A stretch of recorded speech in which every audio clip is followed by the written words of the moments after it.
જયદર્શના કૈલાસવાસી રમાબેન અને કૈલાસવાસી પ્રતાપ બાપુના ચરણોમાં મારા કોટી કોટી વંદન। અહીં ઉપસ્થિત થયેલ મહેમાનો, સંતો, મહંતો અને મારા નાના ભાઈ બહેનોને મારા જય ભોળાનાથ। હું અહીંયા રમાબા માટે થોડીક લાગણીઓ વ્યક્ત કરવા માંગુ છું, તો આપ સૌ શાંતિથી સાંભળો એવી મારી નમ્ર વિનંતી।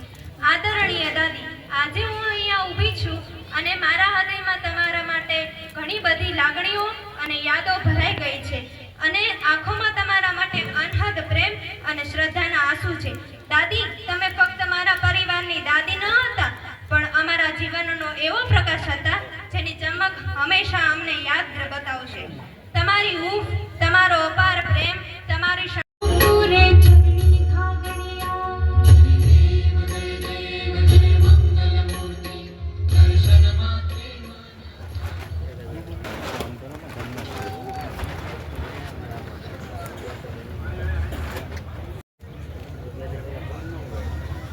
સૌને પૂજ્ય રમાબાની ચેતનાનું અહીંયા એ પ્રાગટ્ય થયું છે, એટલે કે એમની ચેતના આપણી વચ્ચે પધારી છે, ત્યારે એમની જ હાજરીમાં આપણે ધર્મસભાને આગળ ચલાવીશું।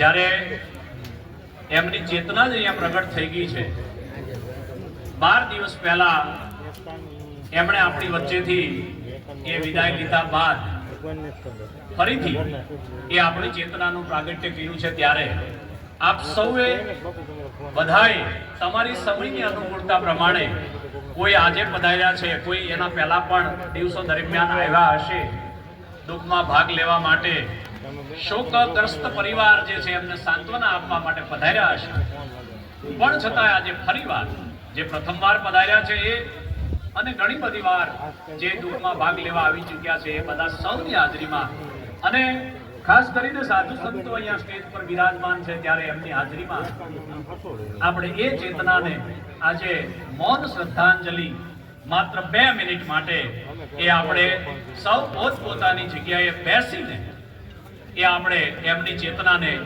એ યાદ કરીશું અને ચેતનાને યાદ કરતા કરતા એમના જે સારા સ્મરણો હશે, એમના જે સારા સંસ્કારો જે છે એને આપણી અંદર ઉતારવાનો પ્રયત્ન કરવાનો છે અને શ્રદ્ધાંજલિની સાથે, મૌન શ્રદ્ધાંજલિની સાથે આપણા ઈષ્ટદેવના સ્મરણ સાથે રમાબાને હૃદયમાં રાખીને આજે સૌએ એક નાનકડો એવો સંકલ્પ પણ લેવાનો છે। સંકલ્પને જાહેરાત કરવાની કોઈ જરૂર નથી, મનોમન સંકલ્પ લેવાનો છે અને એ સંકલ્પમાં આજે આપણે એવો લઈ શકાય કે એકાદ ચહેરા ઉપર આખા દિવસમાં હું હાસ્ય લાવવાનો પ્રયત્ન કરીશ, એકાદ ચહેરાને હું હસાવીશ, એવો સંકલ્પ લેવાનો છે। આજે બધા જ દુઃખગ્રસ્ત છે, બધા જ શોકગ્રસ્ત છે, કાંઈ ને કાંઈ બધાને ચિંતાના કોઈને પાર જ નથી, ઘણાને તો માથે ચિંતાના પહાડ લઈને ફરે છે, પણ એના ચહેરા ઉપર એક અડધી મિનિટ પણ આપણે જો હાસ્ય લાવી દઈએ તો એ પણ રમાબાને સાચી શ્રદ્ધાંજલિ ગણાશે। એટલે આપ સૌ આવો એક પ્રયત્ન કરજો, મનોમન સંકલ્પ લેજો અને એકાદાના મોઢું આમ ચડી જાય એવો પ્રયત્ન નહીં કરીએ, પણ હસી જાય એવો પ્રયત્ન કરીશું, જે બહુ અઘરો નથી, સસ્તો છે, એના કંઈ કિંમતે નથી, એના કંઈ પૈસાય નથી, હા સસ્તું છે, એટલે એ પ્રયાસ આપણે સૌએ કરવાનો છે। તો 2 મિનિટ અહીંથી ઓમનો નાદ હું બોલાવીશ, ત્યારે આપણું મૌન એ શરૂ થશે। ભાઈ શ્રી મુકેશભાઈ જયદર્શના કૈલાસવાસી રમાબેન અને કૈલાસવાસી પ્રતાપ બાપુના ચરણોમાં મારા કોટી કોટી વંદન। અહીં ઉપસ્થિત થયેલ મહેમાનો, સંતો, મહંતો અને મારા નાના ભાઈ બહેનોને મારા જય ભોળાનાથ। હું અહીંયા રમાબા માટે થોડીક લાગણીઓ વ્યક્ત કરવા માંગુ છું, તો આપ સૌ શાંતિથી સાંભળો એવી મારી નમ્ર વિનંતી। આદરણીય દાદી, આજે હું અહીંયા ઊભી છું અને મારા હૃદયમાં તમારા માટે ઘણી બધી લાગણીઓ અને યાદો ભરાઈ ગઈ છે અને આંખોમાં તમારા માટે અનહદ પ્રેમ અને શ્રદ્ધાના આંસુ છે। દાદી, તમે ફક્ત મારા પરિવારની દાદી ન હતા, પણ અમારા જીવનનો એવો પ્રકાશ હતા જેની ચમક હંમેશા અમને યાદ બતાવશે। તમારી હૂંફ, તમારો અપાર પ્રેમ, તમારી ક્ષણભર ભરી વાતો અને તમારા હસતો મોહ, આ બધું આજે અમારા હૃદયમાં જીવંત છે। તમારી સાથે વિતાવેલ દરેક ક્ષણ હવે એક સુંદર યાદ બની ગઈ છે। લાગે છે, જાણે કોઈ ખૂણો હંમેશા માટે ખાલી થઈ ગયો હોય. જ્યારે હું નાની હતી તમે મને તમારી ગોદમાં બેસાડીને વાર્તા કહેતા. રામાયણ, મહાભારત કે ગામડાઓની લોકકથાઓ તમે એ રીતે વર્ણન કરતા કે હું વાર્તાઓમાં ખોવાઈ જતી. તમારો અવાજ, તમારી હસી અને તમારી આંખોમાં ચમકતો પ્રેમ એ બધું આજે મને એટલું જ યાદ આવે છે જેટલું એ દિવસે લાગતું હતું. તમારા હાથની બનાવેલી રોટલી, ગરમા ગરમ શાક અને તમે પ્રેમથી ખવડાવતા એ દાળ ભાતનો સ્વાદ એ બધું મારા જીવનનો અમૂલ્ય ભેટ બની ગઈ છે. દાદી, તમે અમે ફક્ત પ્રેમ જ નહીં પણ જીવન જીવવાની કળા શીખવી ગઈ છે. તમે કહેતા જીવનમાં ધીરજ રાખો, પ્રેમથી બધું જીતી શકાશે. જે તમે અમને શીખવ્યું કે મુશ્કેલીમાં હસવું કેવી રીતે, નાની વાતમાં ખુશીઓનો આનંદ કેવી રીતે માણવો અને દરેક વ્યક્તિ પ્રત્યે દયા રાખવી કેવી રીતે. તમારો એ સંસ્કાર આજે પણ મારા જીવનનો આધારસ્તંભ છે. દાદી, તમે ભલે આજે અમારી સાથે નથી પણ તમારો પ્રેમ અને તમારી શીખ હંમેશા માટે તમારા જીવંત છે. આજે હું અહીં તમને શ્રદ્ધાંજલિ આપવા માટે ઊભી છું. દાદી, તમે સુખ, શાંતિ, આનંદ મળે એવી મારી પ્રાર્થના. તમે અમારા જીવનનો એવો સૂરજ હતા જે પ્રકાશ ક્યારે ઓલવાશે નહીં. હું તમને હૃદયના ઊંડાણથી શ્રદ્ધાંજલિ આપું છું. જીવન એવું જીવી ગયા કે સૌના દિલમાં વસી ગયા, જીવી ગયા કે સૌના દિલમાં વસી ગયા. એવી નજર ક્યાંથી લાવવી કે તમને યાદ કરી અને દર્શન થઈ જાય. હજુ જરૂર હતી તમારી, અમને ત્યાં કુદરત લઈ ગયો તાણી. એ કુદરત એ અમાનત અમારી છે, હે કુદરત એ અમાનત અમારી છે. રાખજે તું અમને સંભાળીને, તારા માટે આત્મા હશે પણ એ જ જિંદગી અમારી હતી. સદગુરુ એમના દિવ્ય આત્માને શાંતિ આપે એ જ મારી પ્રાર્થના છે. જય ભોળાનાથ. હલો બેનશ્રીએ પૂજ્ય રમાદાદી ત્યારે એક પૂજ્ય બજરંગદાસજી બાપાના આશ્રમની અંદરનો એક મહાન પડકારો, એક મોટો અવાજ કે જેમના અવાજની અંદર સંદેશ પણ હતો અને આદેશ પણ હતો. એવા પૂજ્ય પ્રતાપગીરી બાપુનો એ આ પરિવાર છે અને પ્રતાપગીરી બાપુના પરિવારના નામ પ્રમાણે જ એ એમનો પ્રતાપ આપણે એમના સંતાન અને એમના સંતાનની અંદર પણ એ જોઈ શકીએ છીએ. ધર્મસભાની અંદર ઊભા થઈને પરિવાર માટે બે શબ્દો બોલવા એ બહુ મોટી વાત છે, બહુ મોટી હિંમતની વાત છે. તો બેનશ્રીએ ખૂબ સારું એવું નાનકડું એવું હૃદયસ્પર્શી સુંદર પ્રવચન એ પૂજ્ય બાના ચરણોમાં એ અર્પણ કર્યું. ત્યારબાદ આપણે આગળ જે આપણે આંગણે અને આપણી જે આ સભાને શોભાવવા માટે જે પધાર્યા છે એ બધાનું એક પરિવાર દ્વારા આપણે સ્વાગત અને સન્માન કરવા માંગીએ છીએ. ત્યારે એ દોર એ આપણે શરીર પૂરીશું. ત્યારે સન્માન કરવા માટે જેમના જેમના નામ લખ્યા છે એ સૌ અહીંયા નજીકમાં જ એ ઉપસ્થિત રહેશે.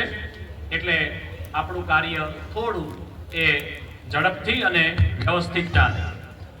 તો આપણા જ સભાના અધ્યક્ષ મહોદય એવા શ્રી હરિગીરીજી બાપુ લોટેશ્વર મહંતશ્રી, બોલ બજરંગદાસ બાપાની જય.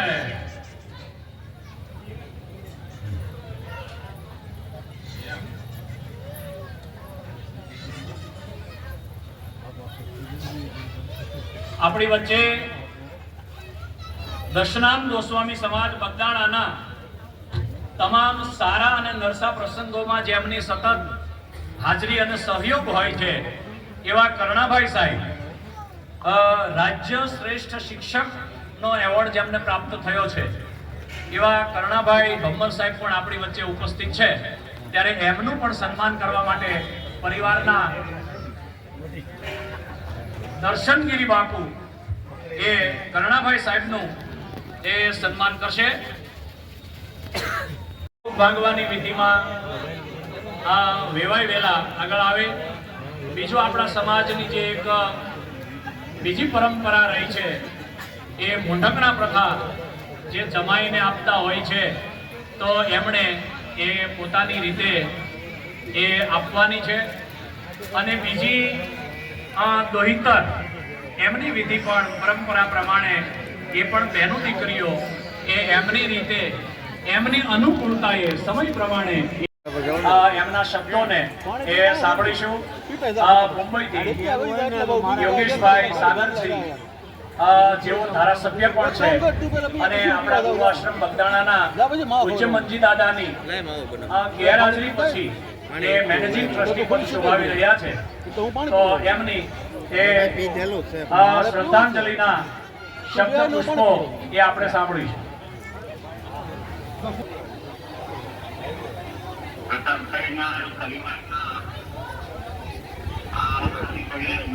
સહભાગી થવા આવે ગરીબ અને ભાઈઓને ભજનદાસ બાપાના શ્રી ગુરુ આશ્રમ બગદાણા ભજનદાસજી સીતારામ સનાતન સંસ્થાન ટ્રસ્ટ વતી આપ સૌની બાપા સીતારામ. આજે આપ રમાબાના પ્રાર્થના સભા માટે એકત્રિત થયા છો. એ પરિવારનું એક સમર્પિત જીવન અને એ પરિવારની ગુરુ ભક્તિ, ગુરુ મહારાજ પ્રત્યે એમની શ્રદ્ધા, ગુરુ મહારાજના ચરણોમાં એમની ભાવના એ કેવળ શબ્દોથી વ્યક્ત ન થઈ. આ પૂરા પરિવારે લહેરિયા બાપુના પૂરા પરિવારે અને એ પરિવારે જે સમર્પણ ગુરુ પ્રત્યે બતાવ્યું છે, ગુરુ મહારાજની શરીરની ગેરહાજરી પછી આશ્રમ પ્રત્યે અને સંસ્થા પ્રત્યે ગુરુ મહારાજની ગાદી પ્રત્યે બતાવ્યું છે.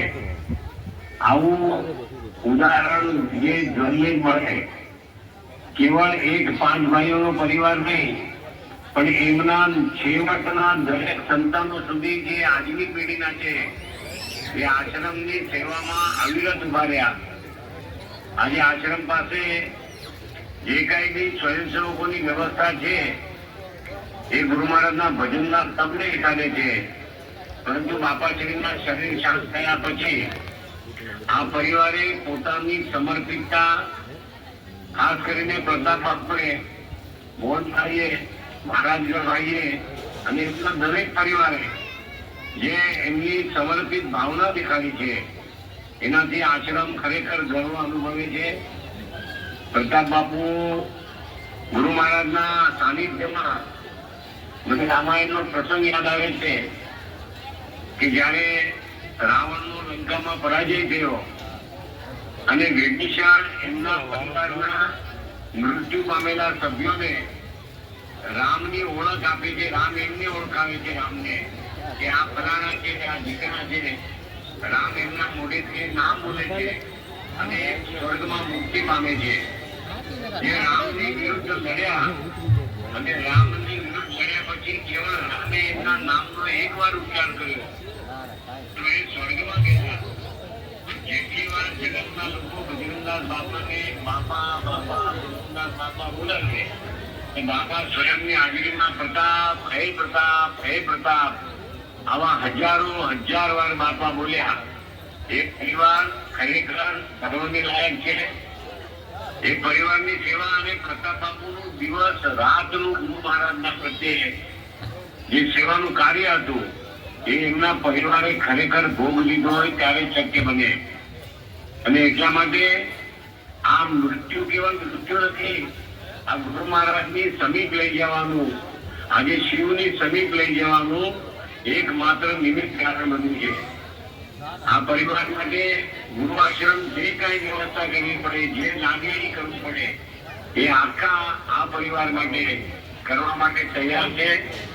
કેવળ ગુરુ આશ્રમના સેવાર્થી તરીકે નહીં, પરંતુ ભજનદાસ બાપાને બગદાણા ગામમાંથી રોકાવાનું થયું એના ઘણા બધા કારણો હશે. બગદાણા મુરજી હશે, બગદેશ્વર મહાદેવ હશે, ત્રિવેણી સંગમ હશે, ભગરમતીનો, પરંતુ બે બીજા કારણો બી છે. એક કારણ હરિચંદાસ કુટેરદાસ પંડ્યા પરિવાર અને મોટાભાઈના પૂજ્ય માતુશ્રીનું અને મોટા ભાઈઓનું બાપા પ્રત્યેનું સમર્પણ. અને બીજું જો કોઈ કારણ હોય તો બગદાણાનો અમારો આ સુસ્વામી પરિવાર, જે પરિવારે આ ગુરુ મહારાજની સેવા અને ગુરુ મહારાજને બંધારામાં રોકી રાખવા માટેનું નિમિત્ત બન્યું એવું મારું અંગતપણે માનવું છે. આ પરિવારને જે પરિસ્થિતિ આएगा तो जाएगा, राजा रंग फकीर, कोई सिंहासन चढ़ ले, कोई बांध गए જંજીર. રમાબા ગયા દુઃખ તો જરૂર છે, પણ રમાબા ગુરુ મહારાજે એમના સાનિધ્યમાં બોલાવ્યા. એમના તપને, એમના વ્રતને, એમની સત્યવ્રતતાને, એમના સમર્પણને હું ગુરુ મહારાજના આશ્રમમાંથી ખૂબ ખૂબ અનુમોદના કરું છું, સાધુવાદ કરું છું.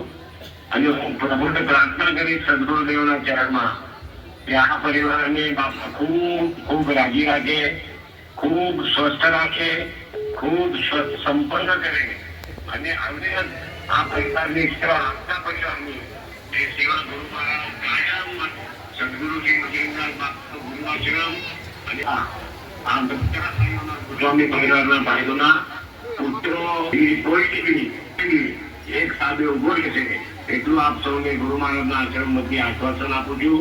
આપ સૌને જે ભાઈઓ અહીંયા ખૂબ હૃદયના ધન્યવાદ કરું છું. આ પરિવારની સદગુરુની સિદ્ધિ શિખર છે અને આવનારા ભવિષ્યમાંથી અવિરત સેવા ચાલશે એવી ભવિષ્યમાં પ્રાર્થના અસ્તુ. બાપાની કરા કરી છે પણ ઝીણી ઝીણી વાત, કઈ કોઈ બોલાયું, કોઈ રહી ગયું અડાવડું, કોઈ દી સમાજમાં નાની વાત ન પકડવી. કોઈ પણ આપણે પ્રસંગ કરીએ તો ઝીણા ઝીણા મુદ્દા બહુ પકડીએ. ઝીણા મુદ્દા ઉપર ઊભા રહીને તો ત્યાં રહીએ. આ જો આ બધી વાઈટો છે ને જનક બાપુ જેવો જુદી જુદી હતી, પણ આ એક કરી નાખીને બધી એટલે કદાચ ગમે એમ પવન આવશે ને આને કોઈ બૂઝવી નહીં શકે. નકર આ બધા દીવા ઓલવાઈ ગયા હોય. એમ સમાજમાં હંમેશા એક રહેવું ને તો કોઈ બૂઝવી નહીં શકે. ઝીણી ઝીણી પ્રશ્નો એ દૂર કરી દેવા ને. નકર આ બધા એને સ્વતંત્ર પોતપોતાનું જે ઘી છે એ મળતું હતું, પણ કીધું ભેગા થઈ જાવ ઘી તો તોય મળશે, ઓલું ઘી તો મળશે પણ બુજાઈ જશે. સમાજની અંદર ઝીણા ઝીણા મુદ્દા મૂકી અને સમાજની અંદર હંમેશા બાળક તરીકે જવું જોઈએ. અને સમાજ છે હાથીનો પગ છે, જ્ઞાતિ ગંગા છે. અમારી ઉપર જો કોઈ ઉર્જા હોય ને તો નાયતની જ ઉર્જા છે, આશીર્વાદ છે. કારણ કે અહીંયા સન્માન ઘણીવાર બીજા સમાજને પણ એમ થાય કે આટલું બધું સન્માન કેમ કરવામાં આવે. સન્માન એટલા માટે કરવામાં નથી આવતું કે કોઈ ઊંચા પદ પ્રતિષ્ઠા પણ નહીં. આવનાર કદાચ મેલે ગેલે કપડે હોય ને તો ગામના શિવાલયનો પૂજારી છે અને એના સાધુનું સન્માન થાય ને એટલે મહાદેવનું સન્માન છે, એટલે બધાનું સન્માન કરવામાં આવે છે દશનામ સમાજ. હરે કોઈ પણ પછી નાના હોય મોટા હોય બધા પૂજનીય છે. અને ભગવાન શિવે કહ્યું છે, હે દેવી આ જગતમાં હું કશું લેતો નથી, મહાદેવ કાંઈ લેતા નથી. આ મહાદેવ લેતા હોય તો આપણે આપીએ છીએ ને ભગવાનને સપન ભોગ ધરીએ, એ તો કેવળ ભાવનાના ભૂખ્યા છે. પણ કયું મને કંઈ આપવું હોય તો આ જગતને મેં આપ્યું છે, આ બ્રહ્માંડને મેં આપ્યું છે. મોક્ષમ ખટવાંગમ પરશુરજીનમ ભસ્મ ફણીનમ કપાલ ચૈત્ય તવ વરદ તંત્રોપકરણમ. આખા બ્રહ્માંડને જેને આપ્યું છે સદાશિવ સર્વ વરદાતા. અમને ઓળખી જાય. હું 10 વર્ષ સુધી મેં બગદાણાની પગયાત્રા કરી, રમાબાના રોટલા ખાધા છે, પ્રતાપ બાપુના આશીર્વાદ લીધા છે. 10 વર્ષ 20 પગયાત્રા બગદાણાની હાલીને કરી છે મેં. આને હમણાં બાપુ વાત કરતા હતા, નિકુંજ બાપુ, ખરેખર સનાતન છે ને એને કોઈ વાળ વાકો ન કરી શકે, કોઈ દિવસ ન બને. હું એક વાત કરું આપને, ચોકટ 18,000ની વસ્તીનું ગામ, એક શિવલિંગ હતું અને બાપુ આખું ગામ ભેગું થયું બધું. અને એ કે ભાઈ આ કેસ આવ્યો હતો એ કે 25 તારીખે એ જીસીબી આવશે ને બધું કાઢી નાખવાનું છે પુરાતની એક ખેતરમાંથી. એ ખેતરવાળા ભાઈ ને બીજા સાધુ સમાજ બધા મારી પાસે આવ્યા. મને કે બાપુ આનાથી હવે શું થાય? મેં કીધું કોઈથી કાંઈ ન થાય, તમે ઉપાધિ કરો બા. મેં કીધી બધા ભલે આવ્યા. 25 તારીખે બ્રહ્મ મુહૂર્તમાં આવીને જસુબારથી બેસી જશે, પછી જેને જે આવવું હોય ને ભલે આવે. કોઈ લિંગનો વાળ વાગો કરે તો સોકેટ મૂકી દઉં, મેં કીધું. અને હું બેસી ગયો છે, પાણી પીધા વગર 24 કલાક બેઠો. જેટલા અધિકારી આવ્યા ને પગે લાગીને બી આવી ગયા અને મંદિર બનાવી દીધું. વાલા ભજન કરવાથી આ જગતને આપણી ઉર્જાથી આ જગત સુધરી ગયું છે. અને બીજી વાત એ કરું છું કે આપણા સમાજમાં મને બહુ ગમે છે કેટલાય કથાકાર સમજદાર સારા સંગીતજનક બાપુ જેવા, અને અમે તો હવે ઘણાય વર્ષ થઈ ગયા, પણ એક મારી વેદના છે અંદરની. ઘણાને કદાચ ખોટું લાગે બાપુ, પણ બીજી જ્ઞાતિમાં હું આફ્રિકા ઓસ્ટ્રેલિયા જવાનો છું. આફ્રિકા જેવો, ઓસ્ટ્રેલિયા જેવો, દુબઈ જઈ આવ્યો, પણ સત્યના ટકા છે ને કોઈ દી નહીં ઘટે. પણ આપણાથી જો જરી કોઈ સત્યનું જો ખવાઈ ગયું તો આપણે ધંધે જવું પડશે. પહેલી વાત એ કરું છું. બીજી જ્ઞાતિના જેટલા આપણને દક્ષિણા આપે છે, બીજી જ્ઞાતિના બધી વસ્તુ આપે છે, એ સ્વીકારવી. આ જ્ઞાતિમાં જન્મ લીધો હોય દશનામ સમાજમાં તો કોઈ કલાકાર હોય, અમે કથાકાર છીએ, બને ત્યાં સુધી અંદરો અંદર કવર ન લેવા વાલા. મારું એ પહેલું સૂત્ર છે. હું મુંબઈ સુધી ગયો, ગમે ના ગાડી લઈને ગયો, મારે લગભગ 15 દી બાપુ કાર્યક્રમ હોય, પણ એક પણ કોઈ દે કવર દશનામ સમાજમાં નહીં લેવાનો. એવા આશીર્વાદ આપ્યા હોય ને તો એ ભરતા બાપુ આપ્યા છે. અને જેવી તેવી વાત નથી હો.